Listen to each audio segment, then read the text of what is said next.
All right, everybody. Good to see you tonight. Let's jump into lesson number 8. I was just mentioning, I don't have copies, but if you go to the home page on your phone and click the PDF link from the home page, you can scroll down and look at lesson number 8. So we're talking about integrity. I thought this was kind of a fun way to kick this off. How important is integrity on a submarine, particularly hull integrity, right? You care about that a great deal. And we know that if the hull integrity of a submarine is compromised, somebody's getting wet, and probably a lot worse than just getting wet. We care a whole lot about hull integrity on a sub. We care about the integrity of a bridge, right? We want to know that that's been well built. And when it comes to our integrity as Christians, it's really important. So we're looking at kind of 3 big ideas tonight. First, the way of conscience helps us with our integrity. Second, these areas of integrity that we've got to be attentive to in Job 31. And third, kind of these threats, common threats to our integrity. So how would you guys begin to define this term? What does integrity mean to you? I'm not sure if this is right, but I tell my students, what you do when no one's watching. Okay, that's a good one. What you do when no one's watching. What else?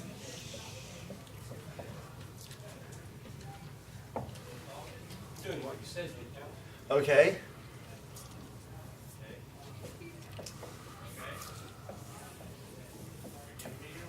Very good. Doing what you said you'd do. I can. They're supposed to be. Okay, thank you. We just said it. One of us. I'm with you. All right, on.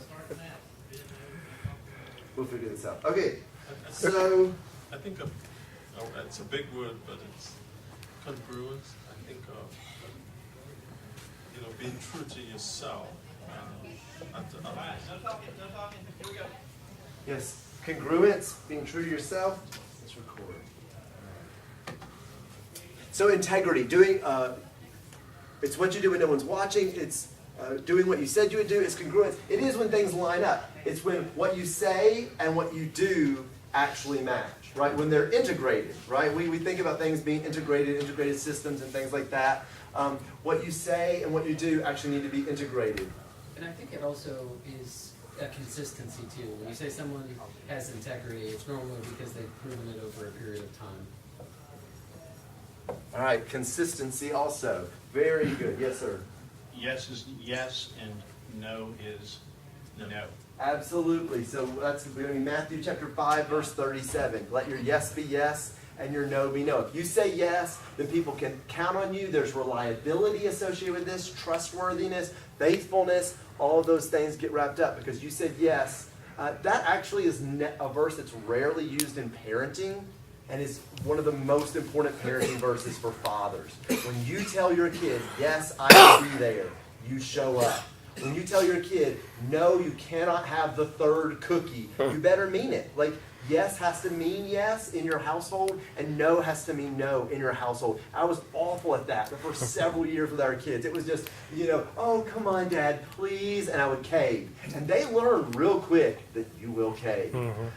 Yes has to be yes, no has to be no. James? But thinking about the submarine, you think about integrity, it has to hold up under pressure. That's right. So whatever the person, whatever pressures from the outside, these things can't change in that person. Perfect. That's exactly right. I mean, it would be easy to have integrity if there was never any pressure. But there is going to be pressure. There is going to be temptation. There's going to be things that are a threat to our integrity. And it can sink the ship of our family as quickly as it can sink a submarine. So integrity becomes really important. What I would hope you would think about as you think about this sub and you think about the meaning of integrity is not just that what you say matches what you do, but what you believe and what you say and what you do all match. So we believe that Jesus is the Son of God, and we might even say that Jesus is the Son of God, but then does the way that I live actually reflect that belief and that statement? So it's nice to think about these two things being integrated, right? What we say and what we do. That's really important. But this is more powerful when we include the idea of what we believe. Because as we get into Job chapter 31, he believes it's right to show kindness to orphans. But does he do it? Does he ever talk about it? That's a whole other question. All of us believe it's right to show kindness to orphans. We believe that, but does that belief actually manifest itself in our words and in our actions? So it's easy to go, well, I never said I was going to do anything this week, or I never said that I was going to do this action or that action. Okay, that's great. You never made that claim, but that could be a weakness if you know that you believe it, but you are both not talking about it and not acting on it. Does that make sense? So all three of those have to go together. Anything else you guys want to add just about integrity in general? Getting into this. So I looked up the International Standard Bible Encyclopedia, and it means simplicity, soundness, completeness, upright, and perfection. This idea of simplicity is, it's really simple. Yes is always yes, and no is always no. Right? It's not overcomplicated. It's simple. That they claim to be one thing, and they look like that thing, and they act like that thing, and they speak like that thing, because it's all congruent, which was a great word. It's all in harmony there. So it carries this idea of simplicity and completeness here. The New Testament doesn't use the exact word integrity, but sincerity, truth, pure-hearted, and a single focus or a single eye, that seems to be the New Testament terms that capture the idea of integrity. All right, so let's get into the first part of the worksheet here on our conscience. 2 Corinthians, Romans 14, Acts 24, and 1 Corinthians chapter 10. You guys tell me, what does it take to develop a biblically centered conscience so that what we believe then drives what we say and what we do? How do we develop a biblically centered conscience? What you'll pull out from these verses.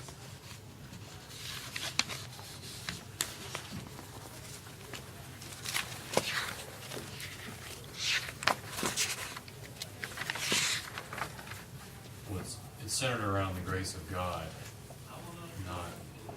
not our own wisdom. Very good. So our conscience needs to be centered around God's grace. Were you pulling that from a specific passage here, or just kind of an overarching statement?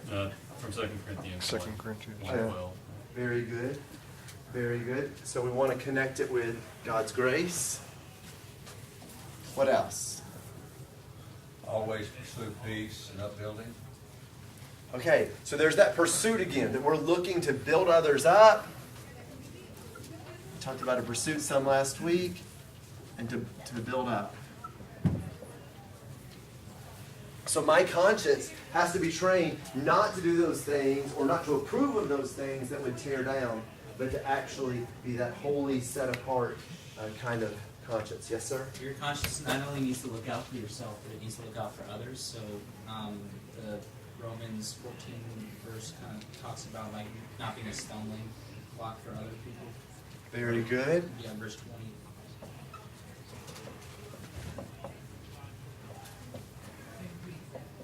So we're not just thinking of what our rights are, what our freedoms are, but how we can be a stumbling block. Jack? I'd say just knowing that your conscience can be right, and guarding against that. Paul, being a good example that you listed, that he always strove to have a good conscience even when he was persecuting Christians. So it's important to know that can be wrong, and to always be on guard to be in God's Word and all that to shape it how it's supposed to.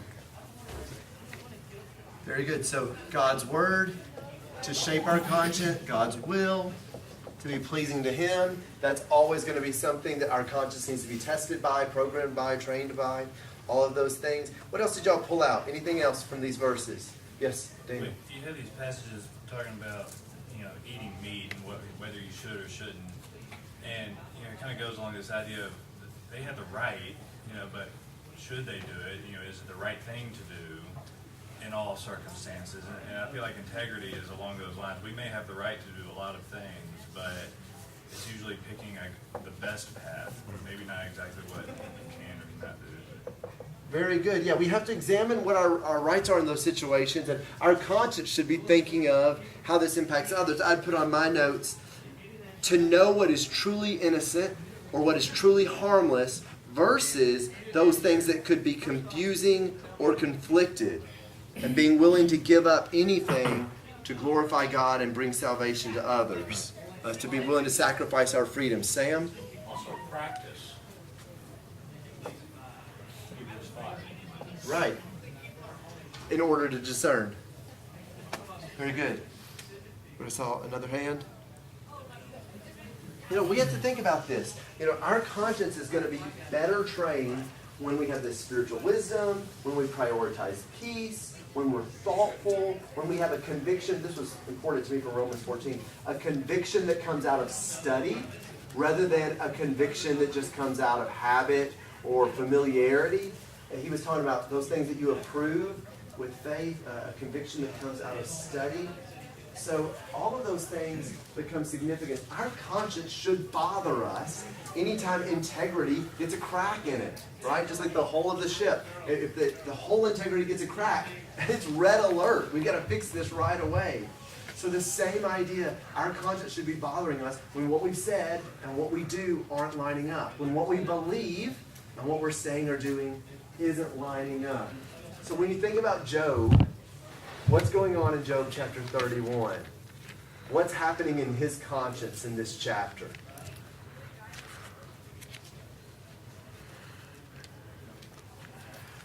You know the chapter? Yes? Almost like taking an inventory of his life and said, this is how I've behaved. And if I've not behaved, you know, just kind of examining himself. Okay, an inventory and examination, yes sir? I was going to say, basically, in doing so, he has said, look, I've lived an innocent life. I am not guilty of certain things. And I think he's saying that from the viewpoint of, hey, you know what, sin is, I mean, bad things are happening to me. And usually that's a result of sin, but I have not sinned. Excellent. All of his friends around him are saying, yeah, the reason your life is sinking is because you have a crack in your integrity. Right? And he's saying, okay, usually that is the case. Usually, like, bad things happen when you sin. There are bad consequences. But I don't think that's this one, guys. In fact, I've examined myself. I've looked at all these different categories. And I really invite God to examine me and see if I failed in any of these various areas. Because I don't think it's just a breakdown in integrity. And ultimately, he was right about that. This was not happening because of some breakdown in integrity that he had committed. This was happening because he had been a man of integrity, and God was using him to bring glory there, allowing Satan to test him. So let's get into Job chapter 31 tonight. Job chapter 31. You know, when we look at this chapter, we should be asking ourselves, am I the man that I want others to believe that I am? We know we want other people to think well of us, to think that we're being a good Christian and leading others and leading our family towards Christ. But am I really that man? Am I really the husband that I promised I was going to be? Am I really the father that I know I am supposed to be? Am I living up to the standards that I value? That's the kind of questions that Job 31 is supposed to make us ask. So, a quick show of hands. How many people were taught, like, as a young man, that you were supposed to be looking for a Proverbs 31 kind of woman? Did you have those kind of lessons? Like, you look at Proverbs 31 and go find that kind of woman, and that's who you want to marry. Like, we should be teaching our daughters to look for a Job 31 kind of man. A man of integrity. A man who believes, says, and does the things that are revealed in this chapter. So let's turn over there. Job chapter 31.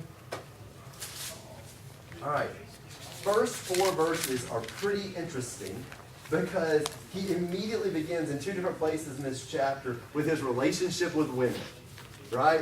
It's like, if there's going to be any crack in Job's integrity, in any man's integrity, one of the first places that we would look is say, how's he behaved around women? What's going on in that realm? Because that's where so many cracks are going to pop up. So what 2 things, look at the chapter for a second, what 2 things did Job try to avoid? It's just like, a question that I had in some old notes. It's not on your handout. What two things has Job tried to avoid in his relationships with women?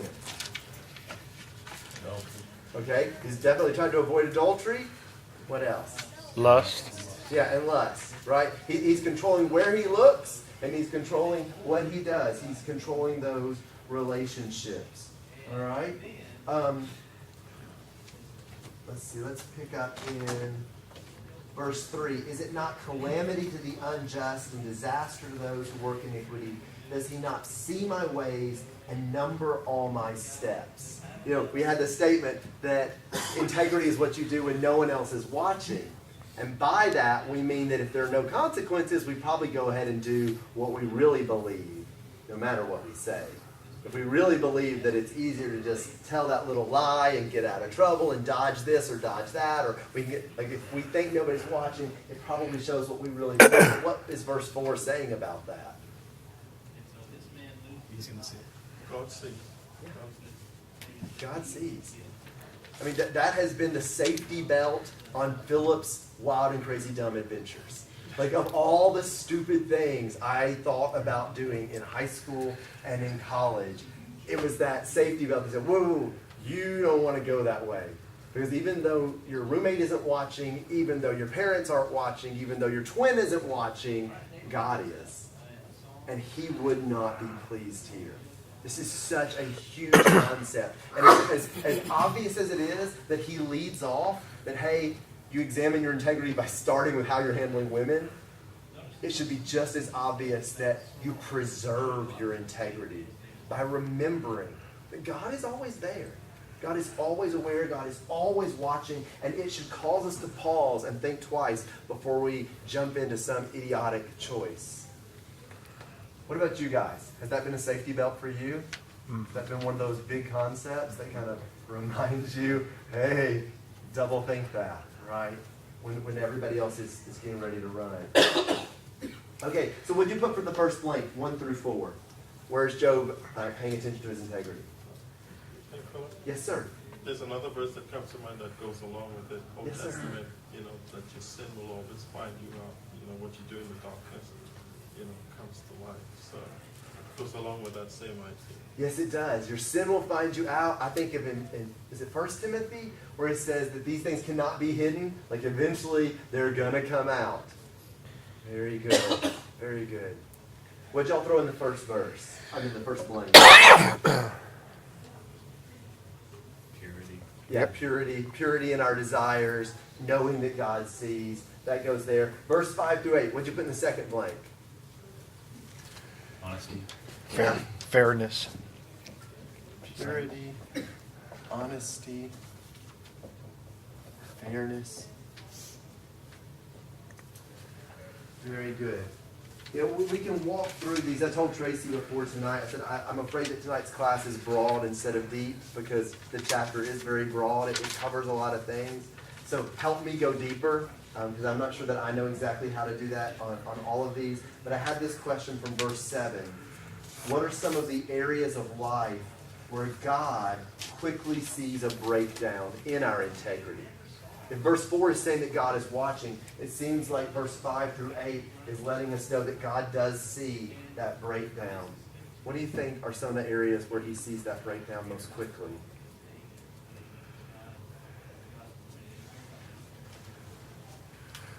Probably finances. There's so many passages in the Bible about, think of Proverbs, all the money stuff, and all the stuff in the New Testament even about money, and because it's, he knows it's such a big part of our lives, we need it for everything, and it's one of those things where, look at verse 7, money can be something that turns your eyes. Mm-hmm. You really get caught up in your finances and all that. So it's just one that we have to be very, very careful. Yeah, I mean, in polite conversation, we don't quiz each other about that stuff on a regular basis. We might be faster to quiz each other about lust and purity than we are about your checkbook. But God sees that. God sees immediately if we've stepped out of the ways of a good steward. Yes, Jason? I think God sees everything, matters of the heart, that, the other kinds of, any kind of thing that we might be going astray, I think he sees, immediately. But Right. maybe if you wanted to pick out something, there is a lot of language throughout the Bible that God pays particular attention to the poor, the needy, the weak, the marginalized. So if you are taking advantage of them, like God's gonna pay attention to that Yeah. very quickly. God is their avenger. Yeah. He's going to come back. That's right. Yes. So I think when it talks about like when my heart walked away after my eyes, like anything that just basically turns our heart away from God, and then also the next one where like my hand or spot adheres to my hands, like things that I've made myself tears or pulls my heart away from God. I think it's just going through like basic worldly things right now, things that will turn you away from God. Okay, so those pursuits, the actions that he's taking, where he's just taking his eyes off of God, and God sees that. God knows what is his number one, which is kind of what we covered last week. All right, let's go a little bit further, 9 through 15. 9 through 15 actually captures a lot of different ideas. I would encourage you to think about fruitfulness or productivity here. And faithfulness in that, because he's going to bring up lust again, but he also brings up what other ideas? What else does he bring up in 9 to 15? Being a reasonable boss. Okay, yep. The way you interact with people, especially when you're in a position of authority. What else is he bringing up 9 to 15? There's that leadership, that boss side. Yeah, it's kind of related to that, just the ability to accept rebuke and understand I may be wrong. Definitely a part of integrity. Yeah, there's justice here. If someone beneath him charges him with an injustice or an unfairness, does he give them a fair hearing? Does he acknowledge where he's gone wrong there, right? They say like when you're dating to pay attention to the way your date treats the waiter. Because if they treat the waiter awful, they're probably going to treat you awful one day. How we treat people that are under us says a lot about our character and our integrity. And so here in verse 13, let me ask that question. What would be the right way to address complaints when they are brought to us? What is the right way to address complaints when somebody is dissatisfied with our leadership, with our decisions? Listen, definitely. Okay, humility and listen. Very good. What else? Yes, sir? Consider the option that they may be right. Mm-hmm. Yes. And look at yourself in that light. Yeah, so many times we go, well, if they knew what I knew, they would understand this decision. Because we've thought about this. But really, if we see what they see, we might see that they were right? We can get so wrapped up sometimes in thinking we know, thinking that we've made the right choice, but he has not despised these claims. Instead, he's given them the proper attention. There's some justice there. What about 16 to 28? 16 to 28. Lots of concepts here.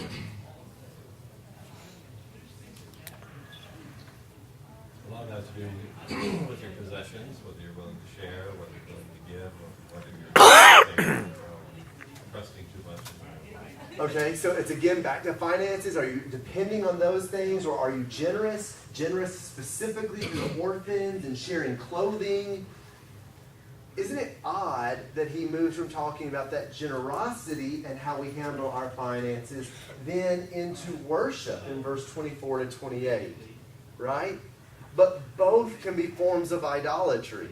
I can turn money into an idol, or he can turn the stars and the sun and the moon and his horoscope and his future and his palm reading and all the fortune cookie. Like he can turn all of that into his idol. And it depends on what is he really going to worship. Is he going to worship God, or is he going to worship things of this world? Is he going to worship finances?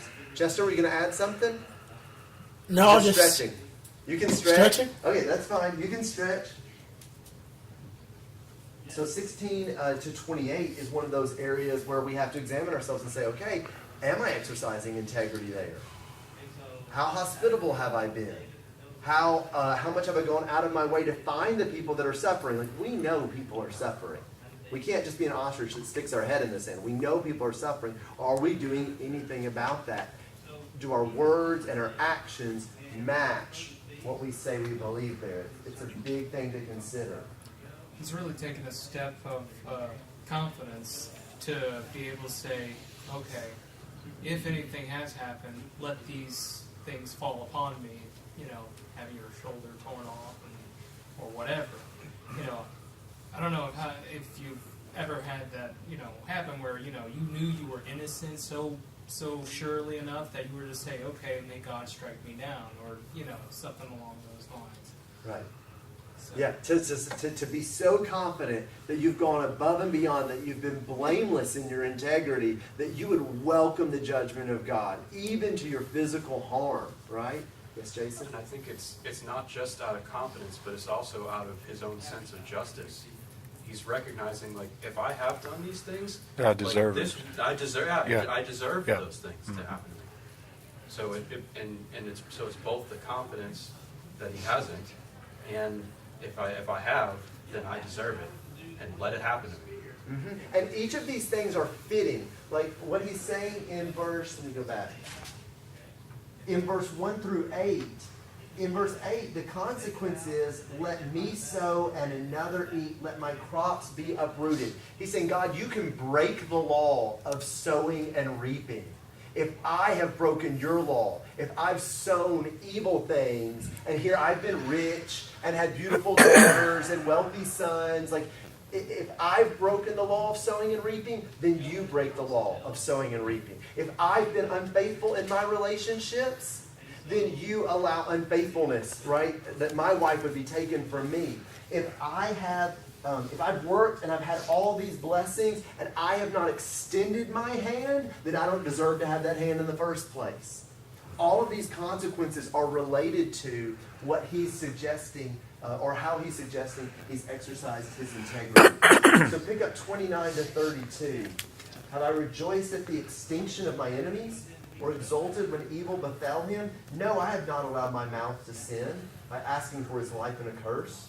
Have the men of my tent not said, who can find one who's not been satisfied with his meat? The alien is not lodged outside, for I've opened my door to the traveler.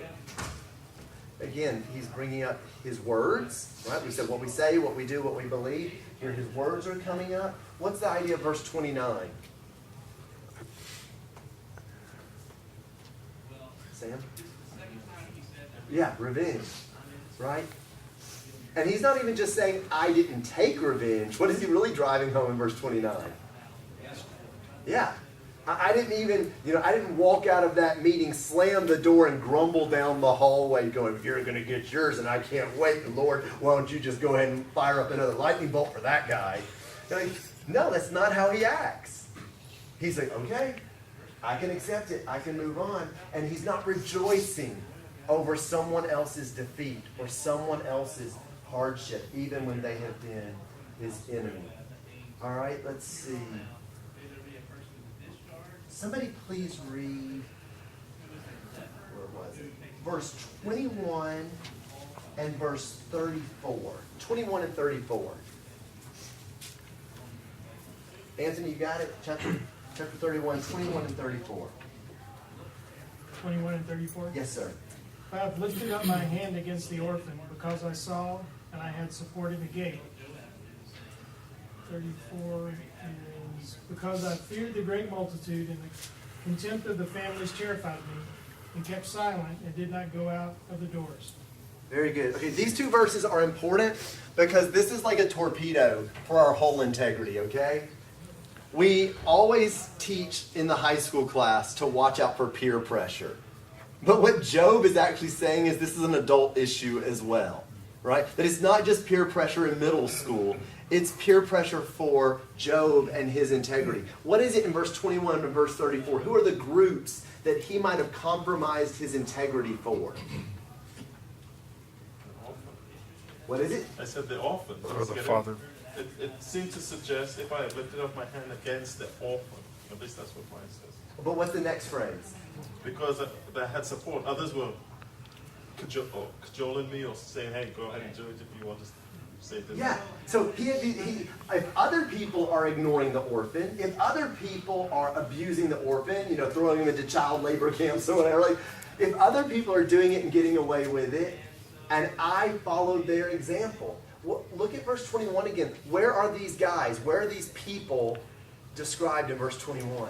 At the gate. At the gate. Who's at the gate in the Old Testament? The What does that mean? The leaders, Leaders, My translation actually says judges. court. Judges. Yeah, the elders of the city, the decision makers.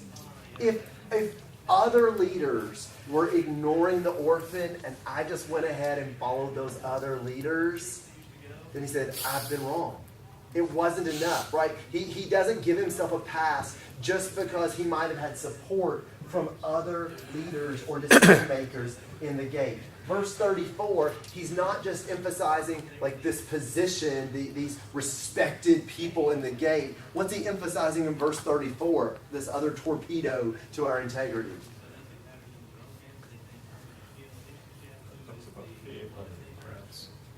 Fear of the what? The multitude. The multitude. Yeah, the crowds, the multitude. Now it's the majority. Sometimes we just go along with those people in position, or we say, well, they're older, they know better, we'll just do what they're doing. But our conscience is bothering us. We know in our integrity that we're supposed to help this person, right? Sometimes it's not just leaders, it's just the crowd. We're just going with everybody else. Nobody else is stopping. Everybody else is doing this. What was it in verse 34? Yeah, everybody else is neglecting hospitality. I can neglect hospitality. Verse 33, covered my transgressions like Adam, hiding my iniquity in my bosom. Everybody else at work has agreed, we're just going to say that invoice disappeared. Everybody else at work has just agreed that we're going to skate by that contract, right? Everybody else has decided that we're not going to maintain our integrity at this time. And the multitude wants you to go along with it. That's hard. That's not just a middle school thing. Job is saying, in those situations when my integrity was tested, I did the right thing.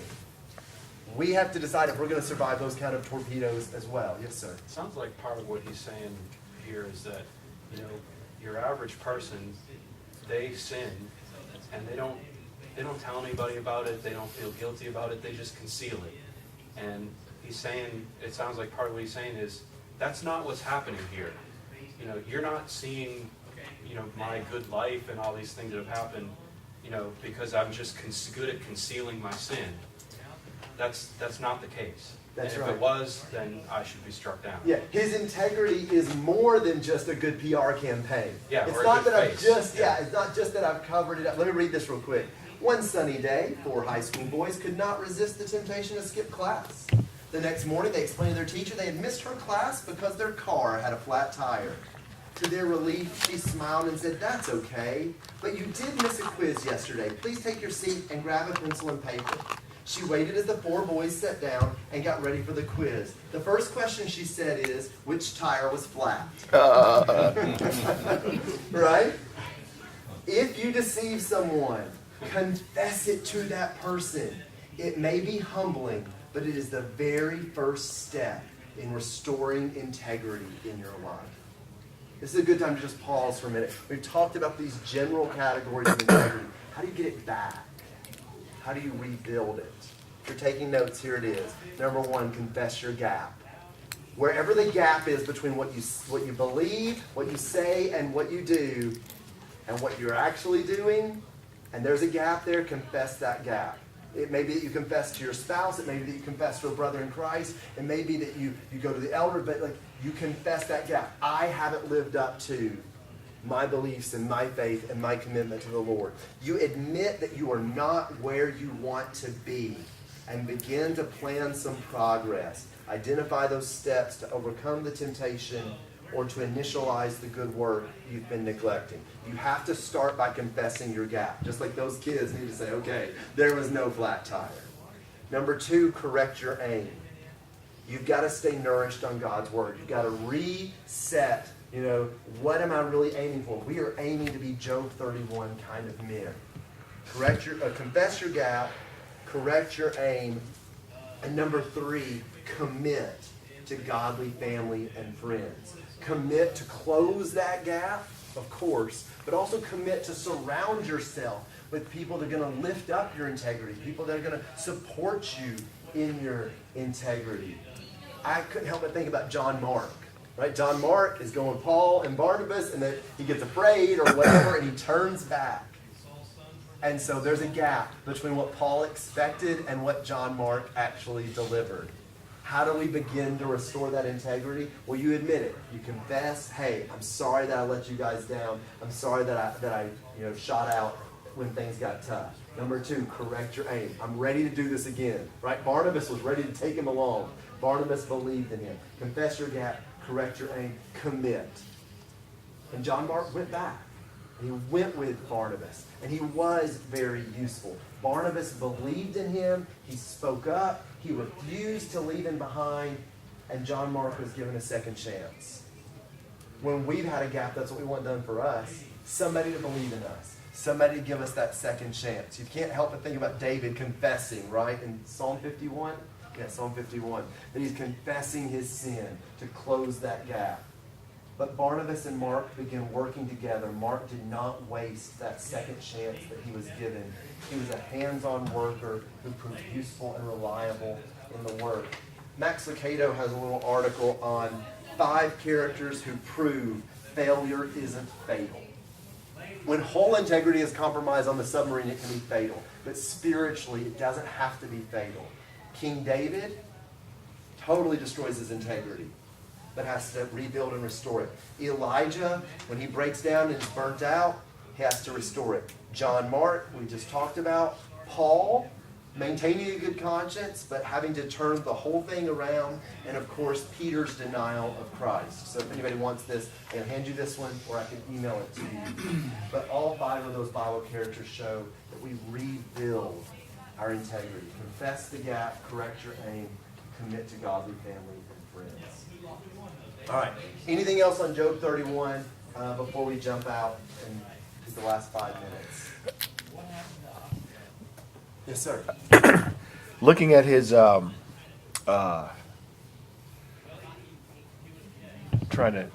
the word I'm trying to say? His conclusions and his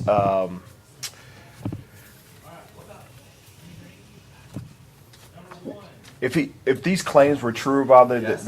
and he said this is what should happen to me. This seems to go beyond what just men in general would do, and I think Jason kind of mentioned this. The basis of this, is from a God's perspective. This is why things seems so serious and so over the top about if I've done this wrong, then this is what I deserve. Yes. And so if we talked about this is where this wisdom, this is where he's built this from, God's perspective. And so the consequences of these things, they seem so severe. You know, a regular person looking at it say, are you taking this a bit too far? Uh-huh. But it's from God's perspective. So his one of the things, I think it's in 1 Corinthians or 2 Corinthians 1:12, it said godly sincerity. Not, and you know, your own conscience can let you do something and justify you, but when the perspective is always thinking about how God sees me and these things, and what is God's grace? What have I done to God's grace by behaving like this? Right. So this is why you get this kind of feeling of frustration even in yourself if you compromised in any way. So let me build off of that. I had in my notes in verse 35 and verse 36, Job is actually eager to hear from God and to accept whatever the outcome of the trial is. Weigh my integrity. I'm eager to hear from God. Could we say that? God, I am eager to hear exactly what you see in every one of these categories from Job 31. What would God think of us? How can we find out? Well, we can find out. I mean, we can measure ourselves according to the Scriptures. We can know what God thinks of us. Job felt that he could lay his life before God and be judged blameless. That is something for us very much to strive after. the blamelessness seems to be an evaluation of his response to each blessing he's been given, which causes us to reflect and ask, how do I respond to God's blessings? How do I respond to the people close to me? How do I respond to those that I am entrusted with leading? We have to examine ourselves with those kind of things. All right, so with our last couple minutes, enemies of integrity. These are more of those torpedoes. Hypocrisy, anger, greed, lust, pride. Pick one, guys. Which one do you want to talk about? Pride. Pride, okay. With pride, I had 1 Peter chapter 5, verse 6 and 7. Would somebody read that? 1 Peter 5, verse 6 and 7.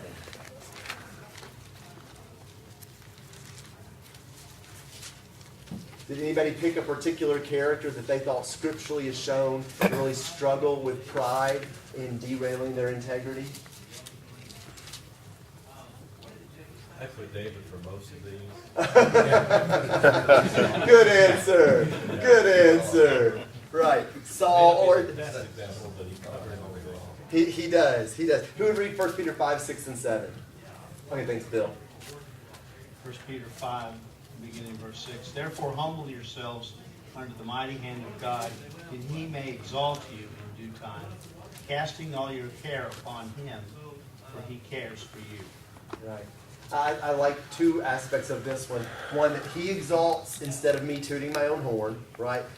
Let him be the one that calls you to the front and gives you the honor. Let him do that. But not only let God be the one that exalts, but in his time. Right? Usually with pride, we're exalting ourselves far too quickly. And the consequence of that is that everybody else can tell. And it's actually kind of humiliating. And we get the opposite of what we're aiming for, right? Have you ever noticed that? That once someone is consumed with pride, they only defeat themselves and look worse in the eyes of anybody that knows them very well. But if you have humility and you let God bring you forth at the right time, then it can be much more genuine relationships and pleasure and being well pleased in the eyes of God and others. What else did y'all have for pride? How else do we overcome that attack on our integrity? Anybody else have a verse written down? Yes? I had James 4, verse 6. Okay. The second part of it, God opposes the proud but gives grace to the humble. And we miss out on God's grace when we take pride and we keep it in our hearts like that. Yeah, so we have to consider the cost of what we're really missing there in God's grace. Very good. Very good. You know, Joseph is the classic example for lust. Mm-hmm. But flip over to 1 Thessalonians 4, verse 7. Remember, this whole class is built out of 1 Thessalonians chapter 4, verse 1, that we are to excel still more. And right there in that context, in 1 Thessalonians 4, verse 7, he's reminding the Thessalonian Christians, if you're going to excel, then it's going to require taking sins of lust very seriously. Verse 7, God has not called us for the purpose of impurity, but in sanctification. I think it's really helpful to remember what I've been created for, what I've been designed for, what I've been called towards. You know, God has not called me to spend my life looking at a screen. God has called me to have a real relationship with a real person, and it's a lifelong relationship and commitment. That's so much richer, what God has planned and what God has called us towards. We want to be able to remember that. And then I think 1 Corinthians 10, 12, and 13, let him who thinks he stands take heed that he doesn't fall. That's really important.